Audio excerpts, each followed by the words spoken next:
Assalamualaikum warahmatullahi wabarakatuh.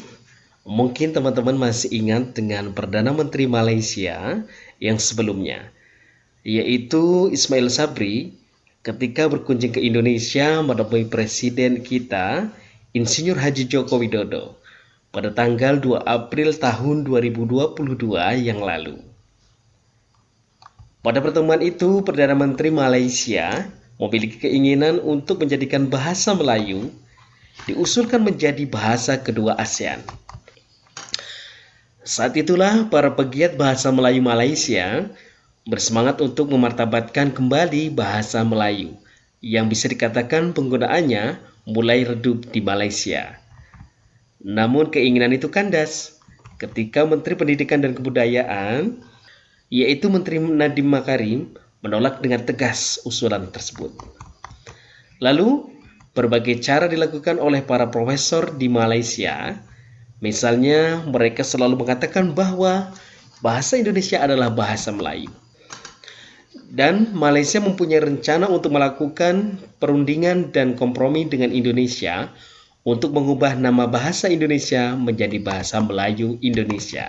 Tetapi dalam hal yang dikatakan fakta bahasa, fakta linguistiknya, nama yang berubah itu tidak mengubah hakikat bahawa bahasa Indonesia itulah juga sebahagian bahasa Melayu. Jadi kalau di pihak Indonesia ada keterbukaan sedikit untuk, ya, bagi saya istilah itu boleh saja kita berkompromi. Kita ada pengalaman dalam Majlis Antarabangsa Bahasa Melayu MABM yang digerakkan pada tahun 2000, pendukungnya Malaysia, Indonesia, Brunei Darussalam. Dan ketika itu kita menemukan istilah bahasa Melayu Sempang Indonesia. Dan ini bagi saya satu jalan tengah kompromi yang boleh diambil dengan tidak membuang nama bahasa Indonesia, tapi jangan juga membuang nama bahasa Melayu. Apa salahnya bahasa Melayu Indonesia? Tentu hal itu tidak akan mungkin terwujud karena bahasa Indonesia bukan bahasa Melayu. Bahasa Indonesia adalah bahasa persatuan. Dan bangsa Indonesia tidak akan pernah mengkhianati para pendiri bangsa yang telah bersumpah pada tanggal 28 Oktober 1928 yang kita kenal sebagai Sumpah Pemuda.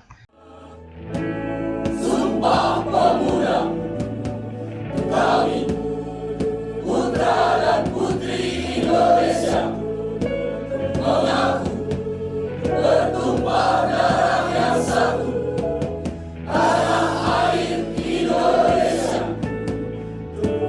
Kami, putra dan putri Indonesia, mengaku berbangsa yang satu, bangsa Indonesia. Kami, putra dan putri Indonesia, menjunjung bahasa persatuan, bahasa Indonesia.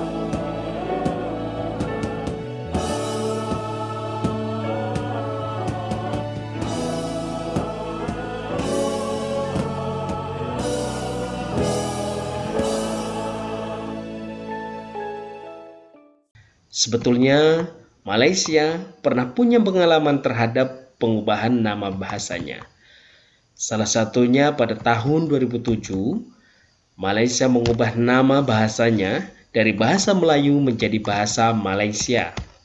Namun, pada tahun 2015, nama itu dikembalikan lagi menjadi nama bahasa Melayu. Lalu, kenapa Malaysia selalu mengatakan bahwa bahasa Indonesia adalah bahasa Melayu? Perbedaan cara pandang adalah alasan yang paling mendasar. Bagi orang Indonesia, bahasa Melayu merupakan bahasa daerah yang status dan kedudukannya sama dengan bahasa Sunda, bahasa Minang, bahasa Jawa, bahasa Bugis, bahasa Betawi, bahasa Maluku, dan berbagai bahasa daerah lainnya di Indonesia. Sementara bagi orang Malaysia, menganggap bahwa bahasa Indonesia hanya mengubah nama dari bahasa Melayu menjadi nama bahasa Indonesia. Padahal bahasa Indonesia itu dikembangkan karena pada tahun 1953 bahasa Indonesia hanya memiliki sekitar 23.000 kosakata. dan kini sudah mencapai 91.000 bahkan sampai 100.000 lebih kosakata yang ada dalam Kamus Besar Bahasa Indonesia. Pengembangan bahasa Indonesia dilakukan dengan cara meminjam maupun menyerap berbagai bahasa, baik dari bahasa Belanda, Inggris, Portugis, Arab, Cina, India, dan berbagai bahasa daerah yang ada di Indonesia. Selain menyerap kosakata dari bahasa asing, bahasa Indonesia juga mengembangkan tata bahasanya, yang mengakibatkan bahasa Indonesia berbeda dengan bahasa induknya, yaitu bahasa Melayu.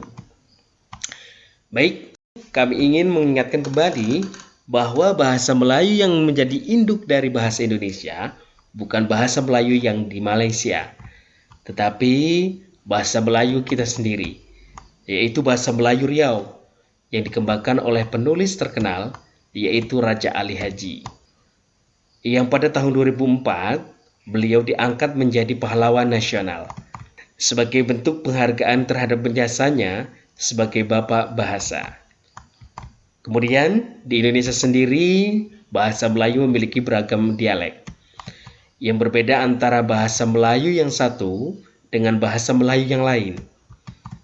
Menurut catatan di Badan Bahasa, ada sekitar 87 dialek bahasa Melayu yang ada di Indonesia. Misalnya, bahasa Melayu Riau itu berbeda dengan bahasa Melayu yang di Palembang. Begitu juga bahasa Melayu yang di Palembang akan berbeda dengan bahasa Melayu yang di Kalimantan. Jadi, ketika kita berbicara bahasa Melayu, maka kita akan bertanya, bahasa Melayu yang mana? Biasanya orang Malaysia akan menjawab, bahasa Melayu standar atau bahasa Melayu baku seperti yang di Malaysia. Nah, pertanyaannya, apakah bahasa Melayu yang tersebar di wilayah Indonesia akan mau mengikuti bahasa Melayu bakunya Malaysia? Jawabannya tentu tidak, karena bahasa Melayu yang ada di Indonesia itu sudah memiliki bahasa standarnya sendiri. Misalnya, bahasa Melayu yang di Palembang, bahasa kesehariannya disebut dengan Baso Sasari, dan bahasa formalnya disebut dengan Bebaso.